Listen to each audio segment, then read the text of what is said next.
एक शहर में अमित अपनी माँ सुधा के साथ रहता था। एक दिन अमित सो रहा था, तभी उसकी माँ उसे जगाने आती है। बेटा अभी तक सो रहा है, ऑफिस नहीं जाना है तुझे? माँ, अभी सोने दो कुछ देर, और अभी टाइम ही क्या हुआ है? बेटा 9 बजने वाले हैं, चल जल्दी से उठकर तैयार हो जा। अमित नाश्ता करके काम पर चला जाता है। सुधा जी जल्दी जल्दी घर का काम निपटा कर अपनी सहेली कविता को फोन मिलाती हैं। हेलो कविता, कैसी है तू? हाँ सुधा, मैं ठीक हूँ। तू बता, तू कैसी है? मैं तो बिल्कुल ठीक हूँ। ये बता, मैंने तुझे कहा था अमित के लिए एक अच्छी सी लड़की ढूंढने के लिए, तूने कुछ किया या नहीं? हाँ, मैंने बात की थी। मेरी दूर की रिश्तेदारी में एक लड़की है, बहुत ही गुणवान है। तुझे और अमित को जरूर पसंद आएगी। तो जल्दी से बात चलाना, और हाँ, अगर उसकी फोटो तेरे पास हो तो मुझे भेज दे। जरा सब्र रख, मैं 1-2 दिन में भेजती हूँ। 2 दिन बाद कविता लड़की वालों से बात करके बताती है। अमित और संजना आपस में एक दूसरे से मिलते हैं। सभी को रिश्ता पसंद आ जाता है। कुछ ही दिनों में शादी हो जाती है। शादी के बाद सुधा जी बहुत खुश रहती थी। एक दिन सुधा जी किचन में खाना बना रही थी, तभी वहाँ संजना आती है। बहू, कुछ चाहिए तुम्हें? जी नहीं मम्मी जी, मेरे होते आप काम करें यह ठीक नहीं है। मैं चाहती हूँ आप आराम करें और सारा काम मैं करूँ। बहू, तुम अभी तो आई हो, थोड़े दिन आराम करो, बाद में तुम्हें ही तो यह सब संभालना है। नहीं माँ जी, मैं ऐसे नहीं बैठ सकती। मैं आपकी मदद करती हूँ, धीरे धीरे मैं सब काम सीख जाऊंगी। संजना सुधा जी का हाथ बटाने लगती है। धीरे धीरे संजना पूरे घर की जिम्मेदारी संभालने लगती है। सुधा जी के पास अब कोई काम नहीं बचा था। वे केवल बाजार से सब्जी या अन्य घर का सामान लाती थी। एक दिन सुधा जी बाहर से सब्जी लेकर आती हैं। वे जैसे ही घर के अंदर पहुंचने वाली होती हैं, उनके कानों में आवाज आती है। संजना अपनी सहेलियों के साथ बैठी बात कर रही थी। अमीशा, तू तो बहुत खुशनसीब है जो तेरी सास गांव में रहती है। तू यहाँ मौज मारती है। एक मैं हूँ जो सारा दिन नौकरानी की तरह काम करती हूँ और मेरी सास मौज में रहती है।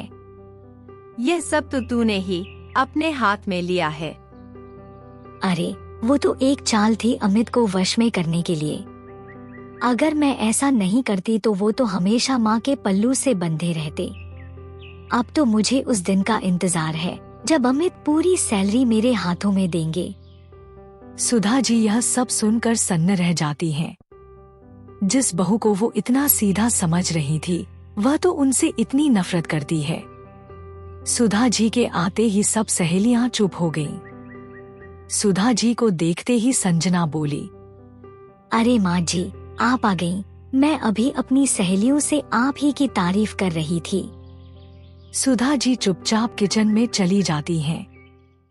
संजना, लगता है तेरी सास ने सब कुछ सुन लिया। अच्छा है, उनका भ्रम जितनी जल्दी टूट जाए। उन्हें भी तो पता होना चाहिए कि बेटे की शादी के बाद उनकी जिंदगी में दखल नहीं देना चाहिए। सुधा जी किचन में सारी बातें सुन रही थी। उनकी आंखों से टप टप आंसू बह रहे थे। वे सीधे अपने कमरे में गईं और अपने पति कमलनाथ जी की तस्वीर के सामने फूट फूट कर रोने लगी। आप ठीक कहते थे कि बच्चों से ज्यादा उम्मीद नहीं रखनी चाहिए। आपने कितना कहा कि घर गृहस्थी छोड़कर अपने पैरों पर खड़ी हो जाओ, लेकिन मैं अपने इकलौते बेटे की परवरिश में सब भूल गई। अब क्या होगा, मैं कहाँ जाऊंगी? बहू तो मेरे साथ रहना नहीं चाहती। सुधा जी पलंग पर लेटी यही सोच सोच कर रो रही थी। अगले दिन अमित के ऑफिस जाने के बाद उन्होंने संजना से बात की। बहू, मैंने कल तुम्हारी सारी बातें सुन ली। ये सब तुम्हारा ही है, इसमें चालबाजी करने की क्या जरूरत थी? आज से अमित सैलरी भी तुम्हें ही देगा। मैं बस घर में शांति चाहती हूँ। माँ जी, वो आपके रहते तो हो नहीं सकती। मैं अकेले रहना चाहती हूँ, मौज मस्ती करना चाहती हूँ, लेकिन अमित आपके बगैर नहीं रहेगा। सुधा जी को धक्का लगा।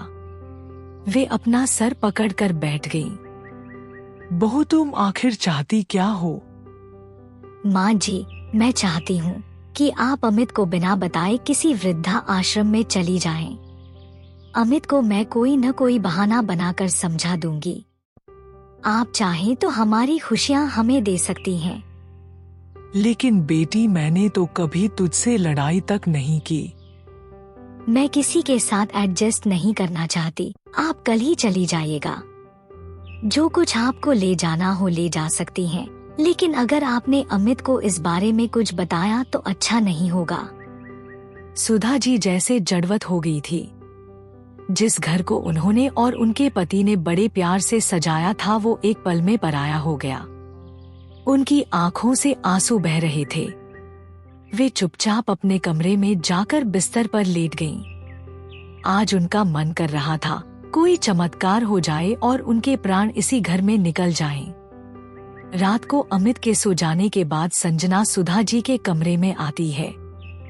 माँ जी, आपने अपना सामान पैक कर लिया? बहू, मुझे घर से मत निकाल। मैं यहीं एक कोने में पड़ी रहूंगी। आपको एक बात समझ नहीं आती। आपके रहते अमित कभी भी पूरी तरह से मेरा नहीं हो सकता।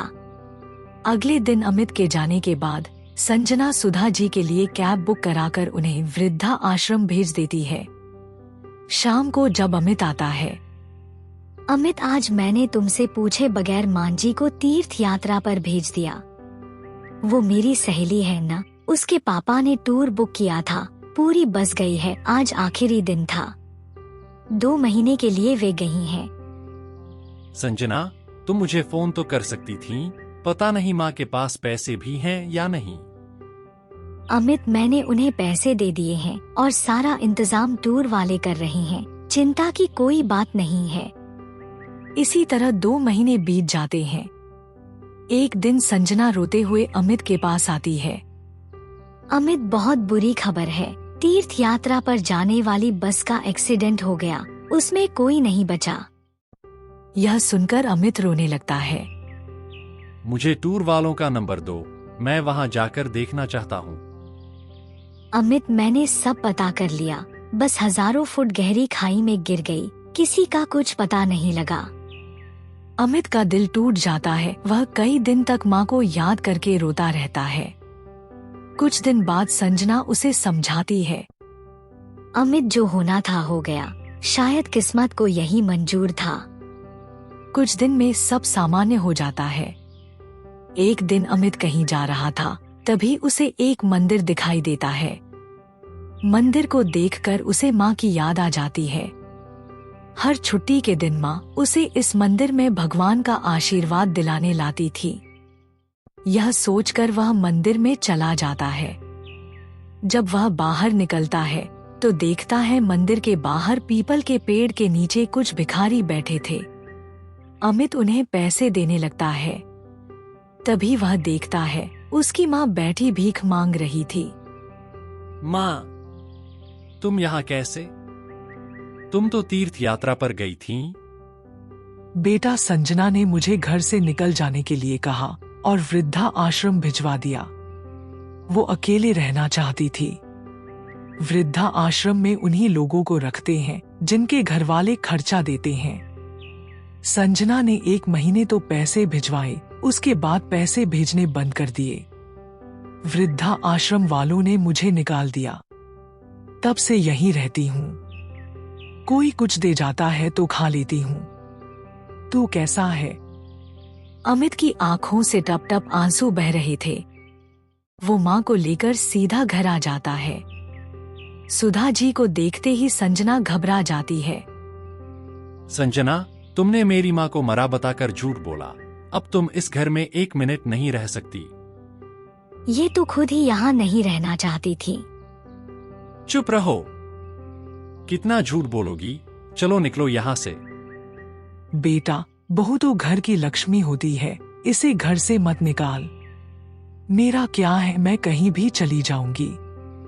तुम दोनों सुख से रहो। माँ जी, मुझे माफ कर दीजिए, मुझसे बहुत बड़ी भूल हो गई। मेरी यही सजा है कि मैं इस घर से चली जाऊं। नहीं, मेरे होते यह नहीं हो सकता। अमित, इसे माफ कर दे और खबरदार, जो बहू को कभी घर से निकल जाने को कहा। संजना सुधा जी के पैरों में गिर जाती है। सुधा जी संजना को माफ कर देती हैं और फिर तीनों खुशी खुशी रहने लगते हैं।